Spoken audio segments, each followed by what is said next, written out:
Kepergian suami Najwa Shihab, Ibrahim Syarif Assegaf, meninggalkan duka mendalam.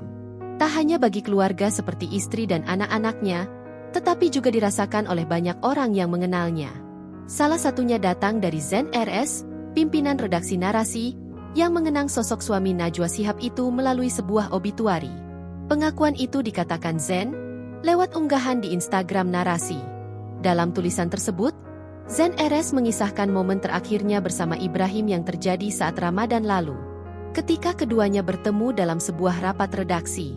Di tengah pembahasan serius, Ibrahim mendadak melontarkan komentar ringan yang masih diingat hingga kini. Ia mengangkat satu hal yang berbelok mendadak dari topik bahasan. Karpet di ruangan ini kayaknya perlu diganti, kata Ibrahim Assegaf seperti dikutip dalam obituari yang dirilis Narasi, Kamis, 22 Mei 2025. Komentar tersebut ternyata tidak berhenti di sana.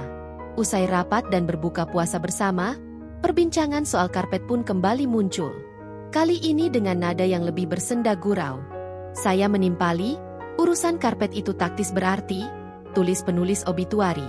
Ia tertawa, kagak. Emang kayaknya udah waktunya diganti, balas Ibrahim, seperti yang tertuang dalam tulisan tersebut. Percakapan ringan itu rupanya menjadi yang terakhir antara Zen RS dan Ibrahim Syarif Assegaf, sebelum Ibrahim dirawat akibat stroke dan pendarahan otak yang dideritanya. Seperti diketahui, Ibrahim Syarif Assegaf tutup usia pada Selasa 20 Mei dan dimakamkan keesokan harinya di TPU Jeruk Purut, Jakarta. Download Tribun X sekarang, menghadirkan lokal menjadi Indonesia.